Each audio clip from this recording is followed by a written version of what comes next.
All right, the Wormtalis. Let's see.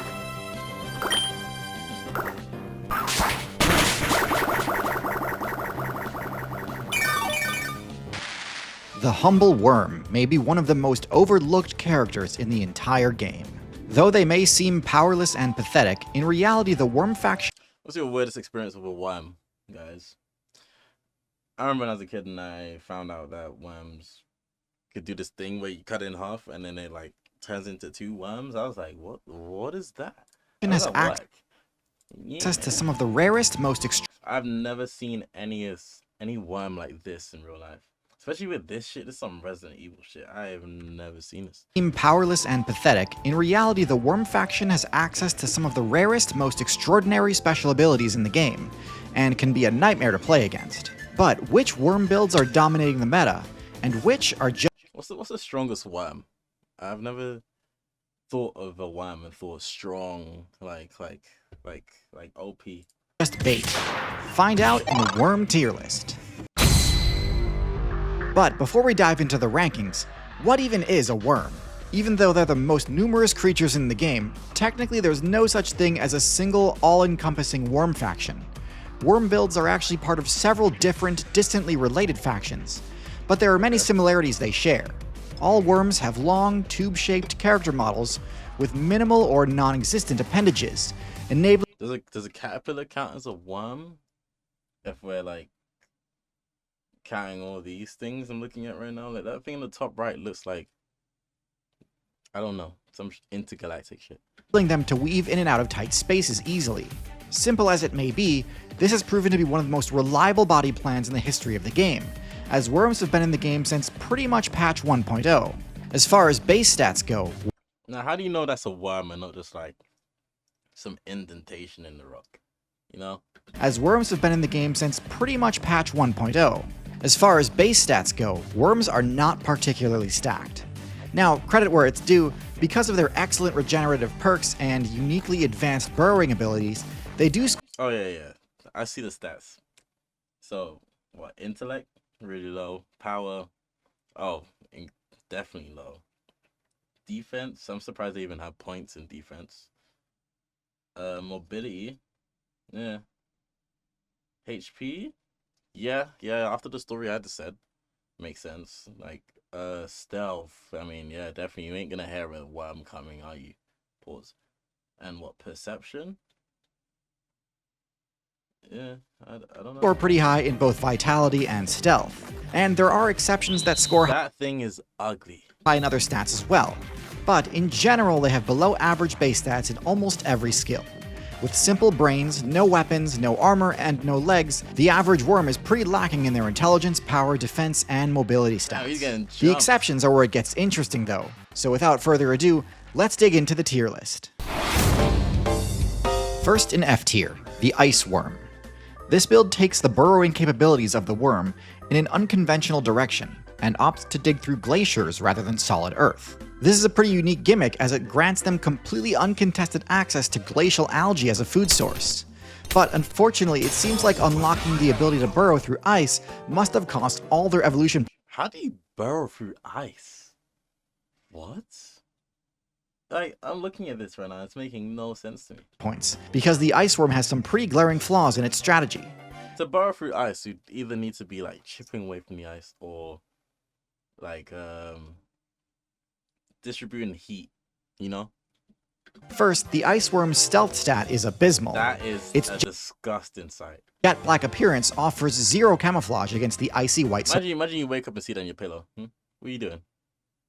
Surroundings, making them extremely easy for birds to spot from above and pick off. A few extra points into snow camouflage would go a long way here. And the second flaw, ice worms ironically have almost zero freezing resistance or heat resistance. They die immediately if temperatures drop below freezing, and melt if temperatures rise to even a few degrees above freezing. Oh, so they're like kind of us. They're right in the middle. Luckily, due to a quirk of the game's physics engine, the temperature of glacial ice is fairly stable at their exact Goldilocks zone. But as we've seen lately, relying on glaciers as a stable habitat is quite the gamble. It wouldn't take too much to make this build completely broken, but for now, it's the lowest ranked worm on this list. Also, To pick that as your habitat is very sad. I'm sorry. And I know they don't pick it. That's where they spawn. My God. in F tier we have the earthworm. Yes, it's What is that the equivalent to in like human lives? Like, true, the archetypal worm everyone knows and loves is a low tier. Earthworms have terrible stats. It has no offensive moves, no armor, and isn't quick enough to rely on speed to escape attacks. What's worse, even the one special ability earthworms are believed to have is a bit overrated. what is it? Earthworms, like most worms, can regenerate from damage and potentially even survive grievous wounds, if they manage to get away. But that's a big if. Most builds that spec into high passive health regen also tend to spec into the autotomy perk. Where's the worm seeing? Like, what do worms see out of? Like, do they have eyes? Like, what are they looking out of? Like, it's a worm. You know, you don't see eyeballs. You see this thing. You know, I don't know. It sounds stupid. Let me stop talking. As well. This perk allows the user's appendages to break off if grabbed, allowing them to escape a grappling attack. This is a costly ability and one that I normally don't speak very highly of, but situationally it can be extremely clutch. Earthworms do not have this perk, and so when attacked, they often cannot do anything except tank the damage and try to burrow away. If that doesn't work, they're completely out of options. In D tier, we have the Leech. As the literal namesake for the term used to describe deliberately being carried by the rest of your team, I actually think leeches are done a bit dirty. Yes, many leech players do fit the description, attacking a player in a higher weight class and just coasting off the free XP. But there are plenty of leech players who play an honest act. Now, who out here be a leech when it comes to the battle royales and the games that require, you know, teamwork? I don't play Marvel Rivals. I think that's just us. Is that a hot take? I don't know. But you know, I know there's some leeches out there. Active hunting strategy and have to fight to survive, same as any other predatory build. Like most other Actually, can you even get far in that game by being a leech? I'm pretty sure it requires everyone in the team to contribute. aquatic builds, they thrive off of their strong matchup against low tiers like frogs, and spawn camp them mercilessly. Leeches share the same garbage base stats as most other worms though, and with lackluster defenses and mobility, they still get one-shot by fish, birds, and snakes all the time. Frankly, the parasite strategy might actually be the less viable of the two, as leeches are not well protected at all when attached to a host, and can easily get picked off by perceptive players. Imagine like being an animal and then having a leech in you, and you think this predator is gonna eat you, but it's just pecking off the shit off your shoulder. In C tier, we have the horsehair worm. This nematode takes the burrowing proficiency of I personally think the skinnier the worm is like this, the creepier, the weird, and more disturbing it is. There's worm, and then there's like what you think a parasite is, and I think when it's skinnier, it's more on the parasite side. Is very like, ugh, like have you seen them parasites that be getting yanked out of people's like arms and shit? And like it's burrowed in there and it's like eating away. That's what comes to mind when I see a worm like this. the worm faction, and uses it for an unorthodox purpose, burrowing into flesh. I literally just said that. Horsehair worm players opt for the parasitoid game plan, infecting their hosts when they drink from contaminated water. Infected. It then uses its burrowing ability to pierce the digestive tract and hide out in the insect's circulatory system. Leech If you're out there in the wilderness, never just drink a random pool of water. Okay, I'm telling you. I mean, pretty sure most people know this shit, but just never do it. Never do it. XP from it as it continues its playthrough relatively unimpeded. But once the worm reaches its max level, it activates its special ability Mind Control to change the insect's quest objective marker to the nearest body of water. Hello? Once the insect player self-destructs, the worm burrows out of its body and continues. Oh. Give me a sec. Or not. What am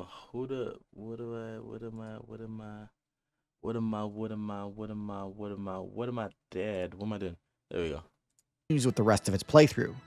This strategy is incredibly effective and requires very little technical skill, as once you successfully infect a host, you can farm XP entirely AFK.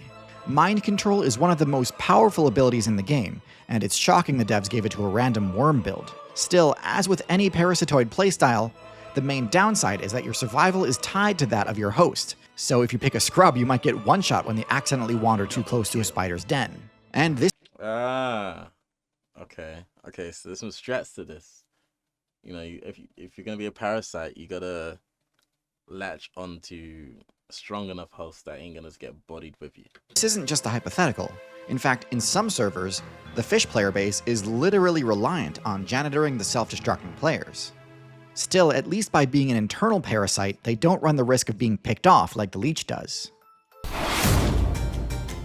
In B tier, we have the Fireworm, a marine build with excellent defensive stats. Fireworms have toxic I've never seen a fireworm in my life. What is this? spines, which inflict serious damage on any player dumb enough. Bro, there's so much shit out there that I've never seen. Like there's so much animals and creatures and parasites and things like that. Like we haven't seen. You know, in the UK, all we see is pigeons. Pigeons, yeah. Like. To attack them. This effect is powerful enough that even large tank builds cannot just eat the damage, and will learn quickly not to mess with them. Unfortunately for Fireworm mains, because their spikes are small and fragile, they cannot pierce thick chitin or keratin armor. This means any player with a thick exoskeleton can completely negate the Fireworm's defense, and crush them like they would any other worm. Some fish mains have also spec into the beak attribute in order to what are those grills, be able to do the same thing. Parrotfish and pufferfish are a huge problem for builds that rely on defensive abilities, as their powerful beaks can crush armor and don't take I love how he tried like 5 times until he realized, yeah, you know what, it's not worth it. damage from poison spikes. So, Fireworms are untouchable to a lot of players, but there's enough counterplay prevalent in the meta right now that I They look cool though. Fireworms do look cool. I would never touch one though. can't give them a high tier rank. Also in B tier, we have the Tube Worm. Of all the lazy AFK XP farming builds in the game, there isn't a single one that goes to as extreme of lengths. That's a worm? What? I think that's a plant, right? Am I wrong? To do so as the Tube Worm. The Tube Worm has crazy high toxic damage resistance, not because it needs to tank venom damage, not because it preys upon builds that use poison for defense. No, the Tube Worm needs toxic damage resistance because its strategy is to set up shop next to deep sea hydrothermal It's free vents and basically eat the sulfur jetting out from them. It absorbs hydrogen sulfide using its plume, and because of a special team-up ability they have with bacteria, they're actually able to use that as an XP source, meaning they don't even need to really eat at all. They don't need to find food, they just constantly absorb the noxious sulfur spewing out of these vents. Because the sulfide turns water around these vents toxic, it's not really eating anything, it's just kind of just breathing in whatever's flowing by. The Tube Worm doesn't have to worry about attacks from predators. They do, however, have to worry about the vents shutting down. Hydrothermal vents do not last forever, and when they go dark, or erupt into lava flows, it's GG for entire colonies of Tube Worms. An incredibly effective XP farming technique, but like what are you doing in that predicament, huh? Like you're seeing this lava flowing and you can't move. You just have to take it. a lot of these types of strats, it works until it doesn't. In A tier, we have the Velvet Worm. I've heard about a Velvet Worm. Don't know exactly what they do though, but the name sounds okay. Build has even worse defensive stats than the other worms, as it doesn't have the same slime coating that the others do. However, it makes up for it by converting that slime ability into one of the most unique abilities in the game, a projectile attack. Ew. The Velvet Worm can fire a glue-like slime from its papillae. This slime attack deals no damage, it's not toxic, and doesn't hit with near enough force to be threatening on its own. However, the slime is sticky and hardens quickly, debuff. Hey, yo. Hey, yo. Hey, yo. I was gonna say this is big pause on this strat, you know, spewing some mysterious substance. Then he said it's sticky. Buffing the target's speed stat and potentially even completely immobilizing it. This slime is extremely strong once hardened. Guys, if you were to pick one superpower from any of these worms, which one would it be? I'm just saying. I'm picking the. What do you want to call this? The Come Shooter 3000. Okay. Similar to Spider Silk in terms of what it's capable of immobilizing. Who am I shooting with that? I don't know. Even builds with vastly higher power stats are not safe from being essentially frozen by the Velvet Worm's attacks. Now, Big pause on this. Big fucking pause. power stats are not safe from being essentially frozen by the Velvet Worm's attacks. Now, while Dying to dry nut is one of the is definitely top 5 worst ways to go out. this is no doubt a powerful ability, it has plenty of limitations. It is woefully inaccurate and will struggle to hit smaller or evasive targets consistently. It is also relatively short-ranged, only being able to hit targets a few body lengths away. And because it doesn't deal any direct damage, even if the Velvet Worm manages to pin down a build like the Centipede or Scorpion, it'll still be taking on considerable counterattack risk when it tries to. Yeah, but now you lot are tussling in sticky goo. You know, even if like the enemy does get to you, he's slowly freezing like in mobility as that nut is drying. Yo. Approach. And last in A tier, we have the Bobbit That thing is the ugliest worm I've ever seen in my life. I don't even know what to compare that to. That is disgusting. Worm. This build is easily one of the most terrifying things, not just in the Worm faction, but in the entire game. The Bobbit Worm is a mid-sized benthic worm build which can burrow up to 10 feet deep into the ocean floor. However, unlike most burrowing worm builds, the Bobbit Worm is not a scavenger. It's kind of shiny as well. It's got like an iridescent skin. It's got like that, like high-level cod skin you'd get on a gun. It's not burrowing to look for food scraps or to escape predators. Prestige in the game, literally. No, the Bobbit Worm is an ambush build. Oh. It lies in wait, and as soon as another player wanders close enough to its burrow, it strikes, using what may genuinely be the most wicked pair. Oh, come on. What was that fish actually thinking? Out of all places to chill, you chilled there where there's a mysterious, weird-looking thing protruding out the ground. Really? Of mandibles in the entire game. These powerful jaws inflict devastating damage, while simultaneously hooking into their target so that it can be dragged down below the ocean floor, never to be seen again. Now, despite their ferocity, I don't want to overhype the Bobbit Worm. Though they are menacing, skilled players can play around their threat range pretty easily. I'm not gonna lie, Though they are menacing, skilled it is ugly, like, on the face, but look at the skin on it. It's kind of beautiful. Players can play around their threat range pretty easily. Their low perception stats make them pretty inaccurate when lunging towards their targets. Their attacks are deceptively slow, and as long as you position yourself even slightly above the seabed, they should be reactable and easily dodged. Skilled fish players have even been known to drive Bobbit Worm players out of their territory by teaming up and mobbing their burrows. This requires a successful perception check with a pretty high DC, but if your party is competent enough, I love how he's phrasing his sentences. I love it. you really shouldn't have to worry about. Especially, I literally just came off playing an RPG game with the exact stats. That shit's hilarious. Bobbit Worms that much. Despite being easily the most terrifying build on this list, the Bobbit Worm's poor frame data and predictable game plan keeps it out of the higher tiers. And in S tier, we have the Hammerhead Flatworm. That thing looks disgusting to the touch. It kind of looks like candy. Or like a weird mushroom. Flatworms are the solo hunters of the Worm faction, and the Hammerhead Flatworm is one of the best at it. They're faster than other worms, which... How does it attack, though? Like, I just don't see this thing doing damage, you know? Isn't saying a lot, but still, it's relevant.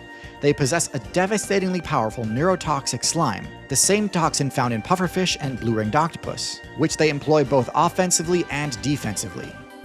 But their most recognizable feature, their wide, flat head, was a bit of a gamble in terms of how they spent their evolution points. By speccing into the Hammerhead attribute, these flatworms sacrificed their ability to dig efficiently. But in doing so, they greatly boosted their perception stat. Similar to the Hammerhead shark, the flatworm's hammerhead is loaded with chemoreceptors, enabling the worm to track down prey by following its scent. In addition to their toxic defense, flatworms are the best regenerators in the game. I'm not gonna lie, Able- the colorway and it's fucking hard. Like, it's actually clean. I still wouldn't touch it. To heal all the way back to full health, even when cut into Ew. Okay, now when you see a lot of them in one place, oh my god, I miss my skin crawl. tiny pieces. They can really only be permanently defeated by non-physical damage, such as dehydration, salt, acid, that sort of thing. Because it's borderline unkillable through conventional combat, the Hammerhead Flatworm is the only worm build to achieve the rank of S tier. The Hammerhead Flatworm's excellent tracking abilities ensure that even without eyes, it knows exactly where it's going. And even though I do have eyes, to be totally honest, sometimes I still get lost while exploring the internet. Or at least I used to, until I started using today's sponsor, Opera. The groups, keeping split switch in a single TC is its same thing or using another or answer my on the end of emails. the video. It's okay. W video. Alright. Yeah. Did I? Huh? Wait. I want you to look at this. Hold on. Look at this worm's ability. Hold on. Where is it? Ability. Where is it? Look at this shit. Hold up. So all these worms got abilities, yeah. And then there's this one. In A tier, we have the Velvet Worm. This build has even worse defensive stats than the other worms, Hear me out. as it doesn't have the same slime coating that the others do. However, it Poisonous makes up for society. it by converting that slime ability into one of the most hear me unique out. abilities in the game, a projectile attack. The Velvet Worm can fire a glue-like slime from its papillae. This slime This Ugh. worm shoots nut. Yeah. attack deals no Ugh. damage. It's not toxic and doesn't hit with near enough force to be threatening on its own. However, the the slime heck? is sticky and That's Wait, disgusting. listen. toxic and doesn't hit with near enough force to be threatening on its own. However, the slime is sticky and hardens quickly, debuffing He kills predators or prey with dry nut. Dries them, solidifies them in its nut. the target's speed stat, potentially immobilizing. The nut is that. This slime is what the extremely heck? strong once hardened, similar to Spider Silk in terms of what it's capable of immobilizing. Even builds What with the- vastly higher power stats are not safe from being essentially frozen Hey, he's struggling. Like, he wants to get by the out. Velvet Worm's attacks. Now, while this is no doubt a powerful ability, it has plenty of the heck? limitations. Nah, man. Okay. All right.